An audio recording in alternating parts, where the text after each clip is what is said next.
शुमाली हिंद में इन दिनों सख्त सर्दी है। कोहरे और धुंध की वजह से आमदोरफ्त में काफी दुश्वारियां पेश आ रही हैं। दिल्ली, हरियाणा, उत्तर प्रदेश, बिहार, राजस्थान और दीगर रियासतों में काफी सर्दी है। दिल्ली में ऑरेंज अलर्ट जारी कर दिया गया है। दिल्ली में हवा भी आलूदा है। दर्जे हरारत में 3 डिग्री सेल्सियस तक कमी दर्ज की गई है, यानी 3 डिग्री सेल्सियस तक दर्जे हरारत गिर सकता है।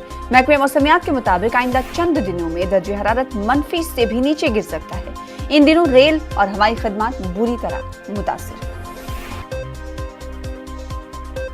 और खबर खेल के मैदान से। एडिलेड टेस्ट के दूसरे दिन मेजबान ऑस्ट्रेलियाई तवानाई के साथ मैदान पर उतरेगी।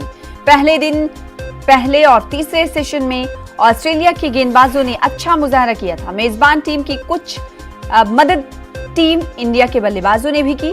विकेटों के दरमियान खराब दौड़ के नतीजे में विराट कोहली के रूप में उस वक्त टीम इंडिया की उम्मीदों को बड़ा झटका लगा जब वो पूरे कंट्रोल में नजर आ रहे थे।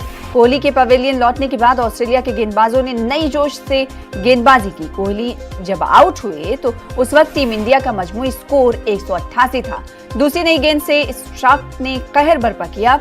उन्होंने अजिंक्य रहाणे और पृथ्वी शॉ को चलता कर दिया, जबकि हनुमा विहारी को हेजलवुड ने आउट किया। पहले दिन का खेल खत्म होने पर टीम इंडिया ने 233 रन बनाए।